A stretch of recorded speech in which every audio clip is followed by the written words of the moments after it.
La boîte à merveilles est un roman à caractère autobiographique, écrit par l'écrivain marocain Ahmed Sefrioui en 1952 et publié en 1954. Il est considéré comme faisant partie des premiers romans marocains rédigés en langue française. D'emblée, ce roman met le lecteur devant le problématique que posent, d'une part, les récits de vie, et de l'autre la littérature maghrébine d'expression française. Celle-ci, née pendant la colonisation des 3 pays du Maghreb par la France, continue de se développer jusqu'à nos jours.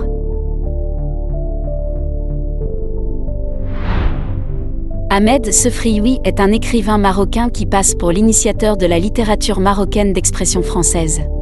Il est né à Fès en 1915 de parents amazighes. Il a grandi dans la Médina. أستاذ السيد أحمد الصفريوي وقد خصصنا له هذه الحلقة.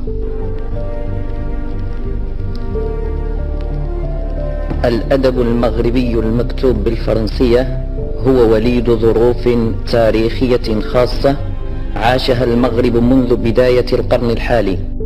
خرجت من وسط شعبي وخلاقيت في الشعب، والعائلة ديالي كانت متواضعة للغاية، وكذلك لا بواط ا ميرفاي هي قصة واحدة، الرومان، ولكن كله حول الوسط المغربي المتواضع المتوسط.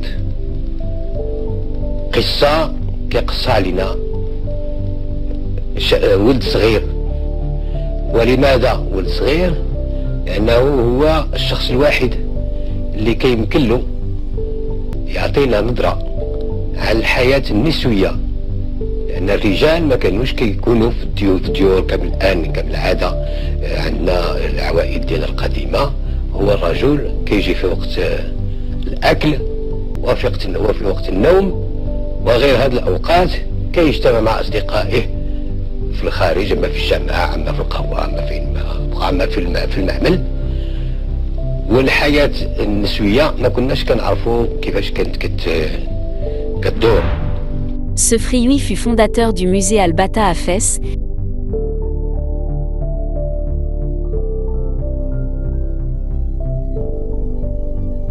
Une ville omniprésente dans la majorité de ses écrits. De l'école coranique aux écoles de Fès puis arrivé à la langue française, se manifeste tout un parcours qu'on trouve aussi présent dans ses écrits historiques. Jeune journaliste dans L'Action du Peuple, puis conservateur dans le musée Adoua à Fès.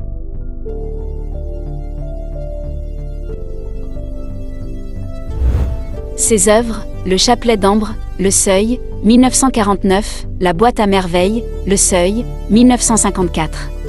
La Maison de servitude, SNED, Algérie, 1973, Le Jardin des sortilèges ou Le Parfum des légendes, L'Harmattan, 1989.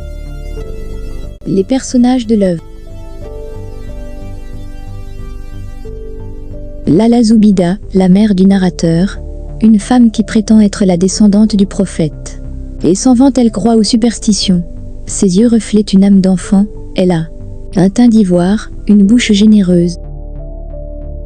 L'auteur-narrateur-personnage, le personnage principal de l'œuvre, il est le fils de Lala Zoubida et de Sidi Abdeslem. Il s'appelle Sidi Mohamed, âgé de 6 ans, il se sent seul bien qu'il va au MCD, avec d'autres garçons.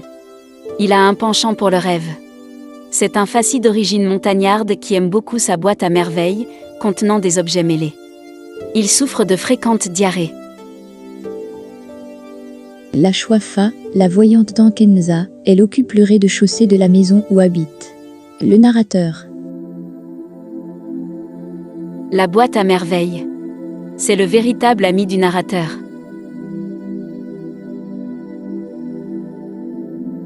Sidi Abdeslem, le père du narrateur, homme d'origine montagnarde, il s'installe à Fès avec sa famille après avoir quitté son village natal situé à une 50 de kilomètres de la ville. Il exerce le métier de tisserand, fabricant des tissus. Driss El Awad, c'est un fabricant de charrues, il a à peu près le même âge que le père du narrateur.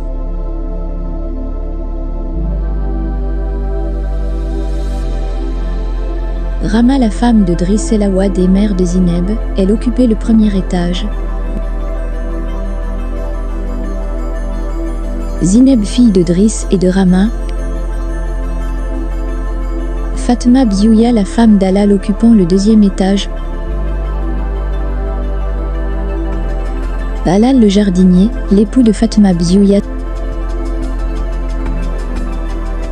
Le Feki, un homme barbu et maigre, il fait l'objet de cauchemars pour Sidi Mohamed. Driss, un apprenti de Maalem Abdeslem surnommé le Teigneux. Lala Aïcha, ancienne voisine de famille du narrateur, elle prétend être une sherifa.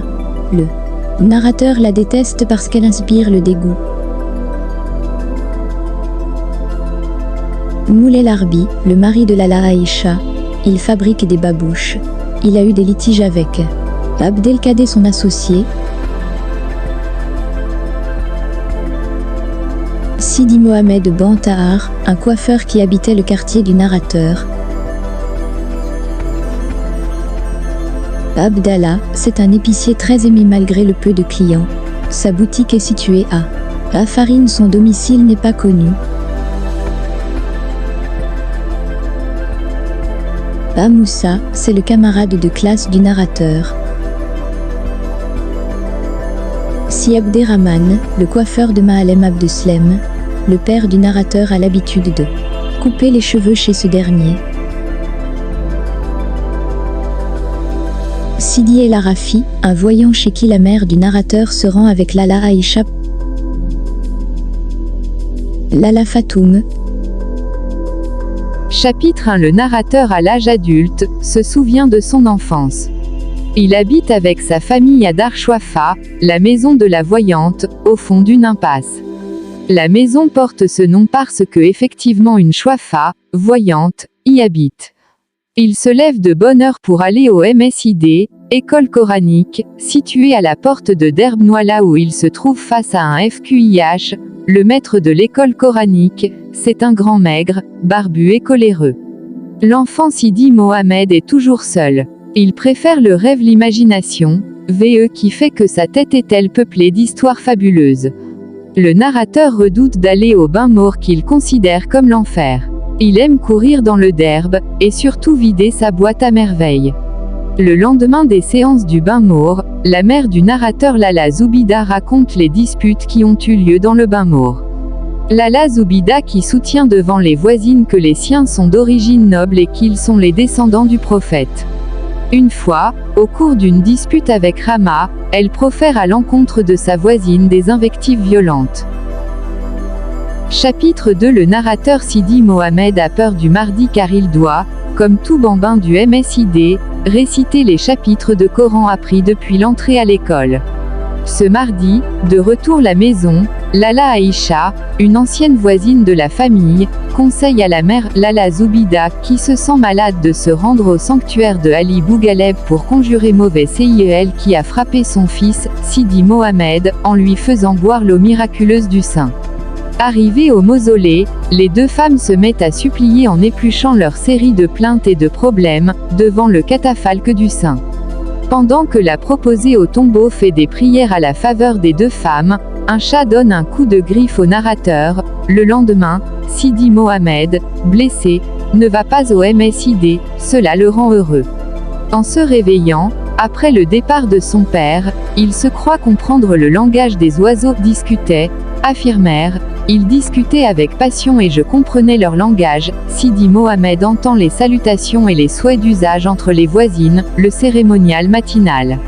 Sidi Mohamed a 2 beignets que la voisine Fatma lui apporte. Après, Driss le Teigneux, apprenti de Maalem Abdeslam, vient pour faire les commissions du ménage. Mais ce qui réjouit le narrateur, c'est le caboucon de verre que lui offre Rama. Il décide de le ranger dans sa boîte à merveille. Après 2 jours et demi de repos de convalescence, le narrateur va au MSID, le vendredi dans l'après-midi. La fin des cours est un moment de délivrance et de soulagement pour lui. De retour à la maison, le garçon est ébloui par une lampe à pétrole dans la chambre de Fatma Biouya. Après le dîner, la mère demande à son époux d'acheter une lampe pareille. Le jour suivant, il la porte. Un événement imprévu se produit. Zineb disparaît lorsqu'elle accompagne sa mère à un baptême. Toutes les femmes du quartier viennent réconforter sa mère. Elle se met à pleurer et à se lamenter sur leur misère. Mais cette disparition réjouit le narrateur qui n'aime pas la fillette. La mère de ce dernier se dirige en compagnie de Fatma Bezioya vers Moulay Idriss pour le prier de venir en aide à la famille de la disparue. Les deux femmes la retrouvent dans un asile. Le jeudi suivant, Rama organise un repas pour les pauvres, en guise de remerciement à Dieu. Le père de Kanza fait venir une horde groupe de mendiants. Après le départ des cheminots, Rama invite les voisines et leur sert des mets délicieux, mais raffinés.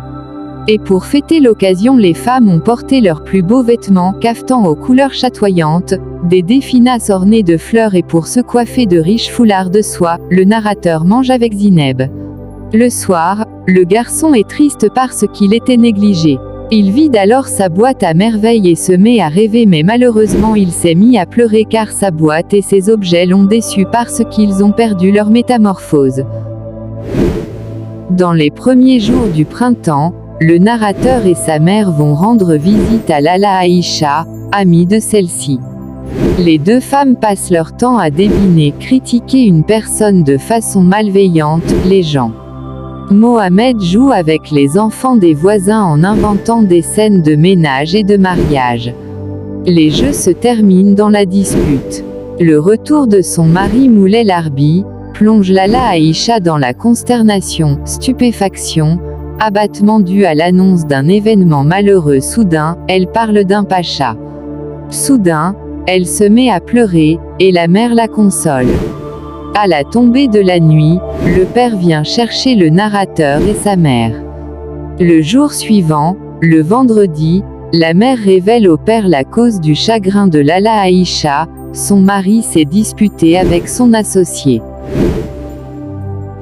Malgré ses plaintes, la victime n'a pu faire justice, pire encore, c'est l'arnaqueur Abdelkader qui a obtenu gain de cause. Le narrateur est surtout occupé par sa boîte à merveille qui lui permet de se soustraire, retirer quelqu'un d'un milieu, le faire échapper à une influence, aux anxiétés de la vie. Mais il y a aussi les récits de l'épicier Abdallah. Par une soirée d'hiver, le père raconte à sa femme l'histoire d'Abdallah et de ses récits. L'épicier, qui est un homme énigmatique, a peu de clients mais beaucoup d'amis. Il a aussi des ennemis qui cherchent à lui nuire. Il suscite tantôt l'antipathie des uns, tantôt la sympathie des autres. Une fois deux hommes, Abdenabi et Labib, se disputent car le premier calomnie, atteindre dans la réputation par de fausses accusations, l'épicier alors que le second soutient qu'il est un saint. Ce mercredi, le maître d'école est heureux et gentil avec les écoliers. La raison de son bonheur est l'événement de l'Atchoura, occasion pour la réfection de l'école. Les enfants sont libérés pour le reste de la journée. Le narrateur exulte. Cette joie est modifiée par l'absence de la mère, qui est partie avec Lala Aïcha. Lorsque la mère est de retour, elle chuchote aux voisines l'histoire de son ami. Moulay Larbi, ruiné par le procès rendu en faveur de son ennemi, sa femme vend tous les bijoux et meubles qu'elle possède pour que celui-ci puisse s'installer dans un nouvel atelier. Au moment où la mère achève la relation de son récit, un hurlement déchirant s'élève. Une vieille esclave informe les femmes que Sidi Mohamed Ben Tahar, un coiffeur de son état, vient de mourir. La mère va présenter ses condoléances à l'affaire défunt. Le narrateur l'accompagne pleureuse et de l'épouse endeuillée. Lorsqu'il revient chez lui, le narrateur songe à la mort et à l'enterrement. Pour le consoler, le père lui raconte une histoire afin de lui faire comprendre que certains morts sont accompagnés d'anges au paradis. L'enfant sombre pourtant dans une tristesse profonde, il pense qu'il va mourir et se met à imaginer son propre cortège funèbre.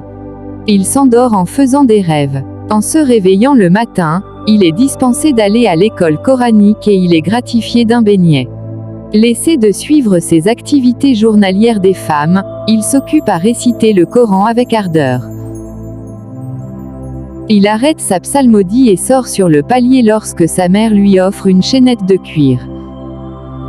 Mais le chat amaigri de Zineb lui vole la chaîne qu'il a nettoyée avec une grande application et s'enfuit. Croyant que c'est la fillette qui l'a chargé de la lui voler. Il se précipite alors sur elle, et une violente dispute éclate les deux ennemis. 8 jours avant la fête de l'Atchoura, le MSID est nettoyé et enduit à la chaux par les écoliers. Seuls les plus grands sont admis à cette tâche, cela déçoit le narrateur, mais le jour suivant, il est nommé chef de l'équipe qui doit nettoyer le sol. Le soir, il revient à la maison fatigué mais se vante devant ses parents de ses exploits. Le matin, sa mère le retient d'aller à l'école coranique, elle compte l'emmener avec elle à la Kissaria pour lui acheter les vêtements de lefète, un gilet rouge et une cotonnade blanche. Il en saute de joie et se met à jouer au chevalier redresseur de tort. Après une courte réprimande, sa mère l'emmène avec elle. La Chouafa demande à la mère de lui apporter de tissu, satinette noire. Chemin faisant, la mère rencontre une voisine de Lala Aïcha. Elle rapporte que l'homme ruiné s'est remis sur ses pieds. Les tissus des boutiques de Kissaria ravissent le narrateur. La mère achète une cotonnade blanche, un gilet pour le narrateur, puis de mauvaise humeur la satinette pour la Chouafa car elle l'a oublié et Sidi Mohamed qui l'a rappelé. En rentrant, Lala Zoubida et Sidi Mohamed sont entrés dans la chambre, la pièce pauvrement meublée, de Rama. Le garçon fait des grimaces à Zineb, alors sa mère le bat, il éclate en sangiots. Abandonné dans un coin, il rêve de devenir prince galant et puissant.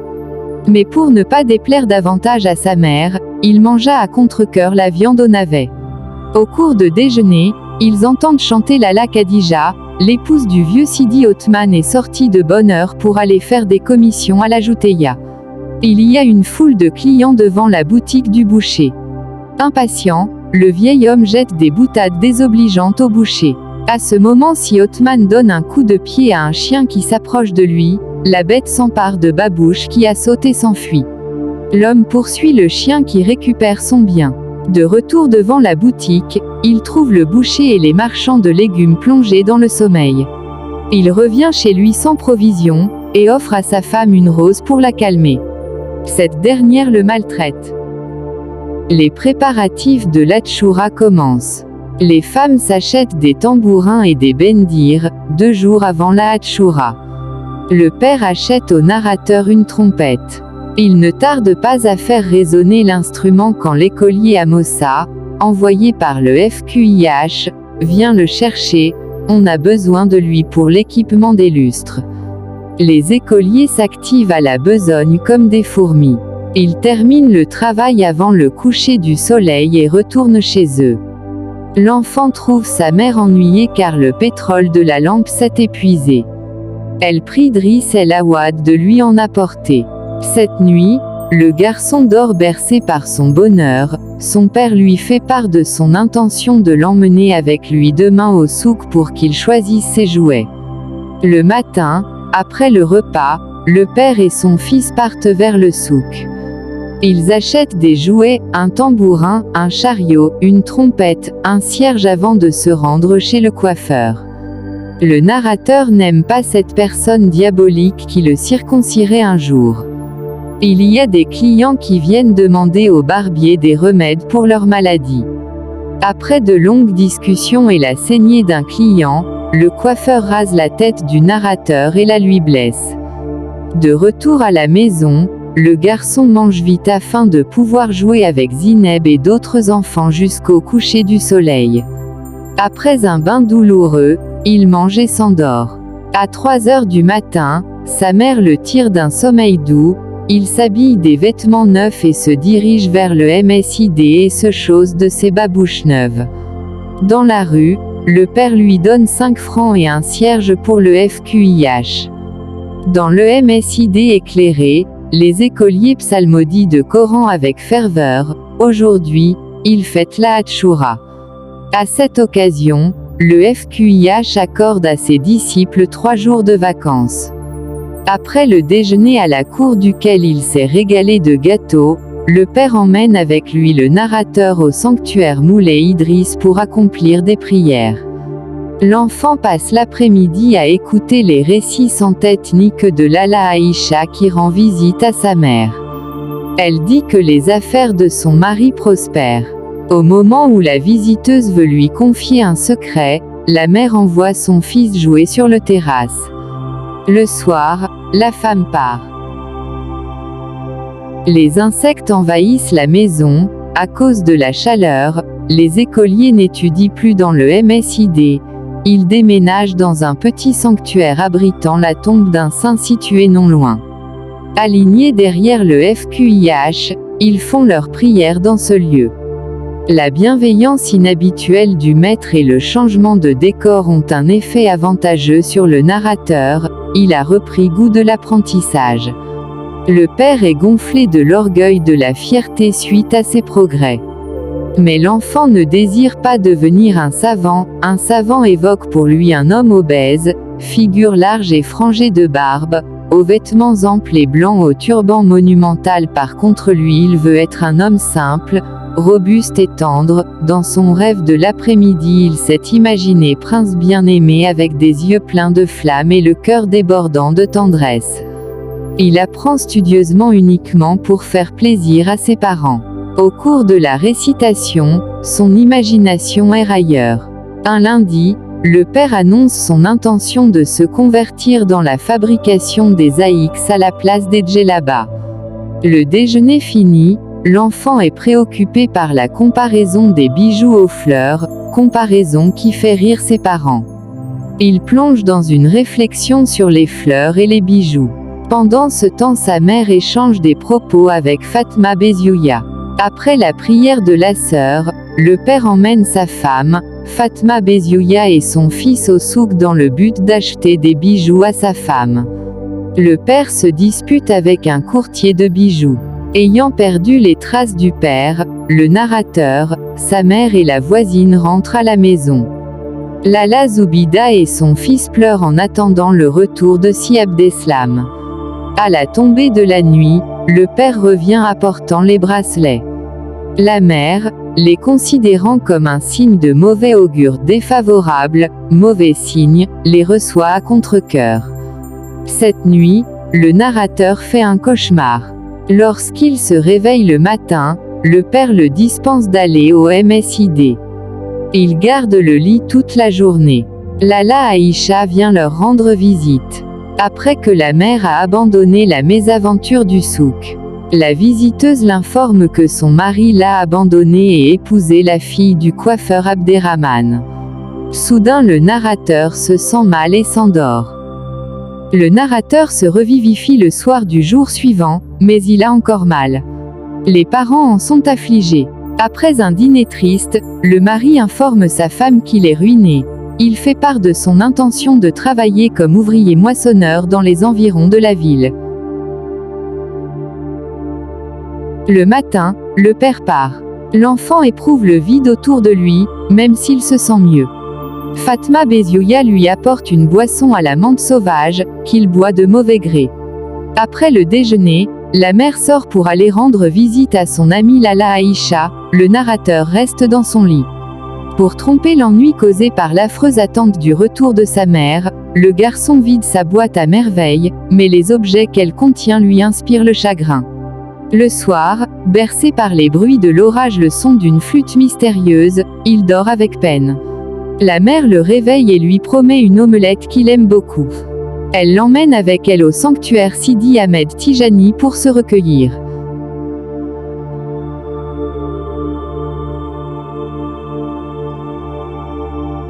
Après, il se dirige vers la maison de Lala Aïcha. Les deux ont l'intention d'aller consulter Sidi El Arafi, un voyant aveugle, pour qu'il leur donne conseil à propos des malheurs qui les frappent.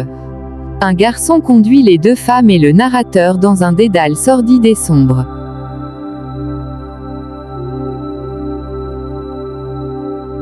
Arrivé dans la chambre du voyant, la narrateur se met à épier l'homme et le lieu. Le panier du voyant rappelle à l'enfant sa boîte à merveille. L'homme demande à l'enfant de plonger sa main dans le panier et de saisir un objet sans le voir. Ce dernier obéit et prend une boule de verre. Après un court rituel, le voyant conseille au narrateur de revenir toujours vers soi lorsque la solitude et le malheur l'assiègent. À son tour, Lala Aïcha plonge la main dans le panier et en tire un coquillage. L'homme la réconforte en disant que le beau temps succède toujours à la pluie. La mère sort du panier une perle noire à dessin multicolore. et le voyant de lui conseiller de visiter les sanctuaires de la ville qui lui accorderont leur protection. Après avoir glissé des pièces de monnaie dans la main du voyant, les deux femmes s'en vont. Le narrateur rayonne de joie. Soudain, il s'agrippe au haïk de sa mère, de crainte d'être vu par le FQIH qui est passé dans la rue. Chemin faisant, la mère refuse de lui acheter une grenade qui n'est pas encore mûre, aussi se met-il à pleurnicher. Lorsqu'ils reviennent à la maison, la mère cache aux voisines sa démarche auprès du voyant, de peur d'éventer les secrets de la famille. Pendant l'absence du père, le garçon n'ira pas au MSID, il tiendra compagnie à sa mère. Chaque semaine, la mère l'emmène prier dans un sanctuaire. Un matin, quelqu'un, le messager, l'émissaire, le sauveur, frappe à la porte, il vient de la part du père absent. Il remet à la mère un pot de beurre, une douzaine d'œufs, une bouteille de l'huile et d'argent avant de s'en aller. Le narrateur et sa mère en sont très heureux, mais Alem Abdeslam ne les a pas oubliés. La femme fait don d'une part des œufs aux voisines. Arrive Lala Aïcha qui partage avec la famille sa joie et les 6 œufs restants. Le jour suivant, la mère et le narrateur se rendent chez Lala Aïcha. Ils la trouvent en train de mener une guerre acharnée contre les mouches. Après que l'hôtesse a préparé les ustensiles de thé, les deux femmes entament une longue conversation. Il ne se passe pas un long temps quand arriva Salama, une marieuse professionnelle. La marieuse commence par demander pardon à Lala Aïcha pour avoir arrangé le mariage de Silarbi avec la fille du coiffeur. Puis elle annonce le divorce imminent de ce dernier couple.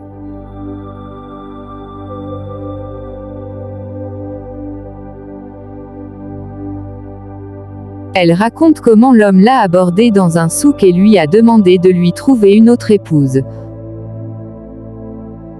Au milieu du récit, le garçon descend au rez-de-chaussée afin de se soulager. Une voisine le remontre parce qu'il n'a pas fermé la porte des toilettes, et l'enfant s'éclate en sanglots. Une dispute est sur le point de survenir sous l'intervention de Salama qui calme les femmes. La marieuse continue son récit, expliquant que les fantaisies de la jalousie de la fille du coiffeur, gâtée par sa mère. Le récit est interrompu par l'arrivée de Zor, une voisine qui vient demander de la menthe, elle reste pour siroter un verre de thé. La nouvelle arrivante confirme que le divorce en question ne tardera pas à avoir lieu à cause des folies de l'épouse. Après, les 4 femmes partent en diatribe contre la famille du coiffeur. Le narrateur admire les couplets entonnés par les femmes habitant dans la maison, aussi rêve-t-il de composer une chanson. Il choisit le nom Zor pour le mettre dans sa chanson. Cette femme hante les souvenirs du narrateur. Au milieu des chants, un garçon arrive. Le narrateur en éprouve une grande appréhension, angoisse. Il s'agit de Halal El Yacoubi, son condisciple au MSID. Il est envoyé par le FQIH afin qu'il s'enquiert de l'état de santé du narrateur. La mère lui dit que l'enfant présentement à l'école coranique. Ce qui comble le garçon, c'est la nouvelle annoncée par Zineb, le retour du Alem Abdeslam. Le père trop changé car son visage a pris la couleur de terre cuite, sa djellaba sentait la terre, la sueur et le crottin, rapporte avec lui 2 poulets, des œufs, un pot de beurre, une bouteille de l'huile, un paquet d'olives et un morceau de galette paysanne en grosse semoule. Driss El Awad monte saluer le père. Il l'informe que le divorce entre Moulay Larbi et la fille du coiffeur a été prononcé hier. Au cours de la longue conversation entre les 2 hommes, le narrateur prend sa boîte à merveille et se met à revers.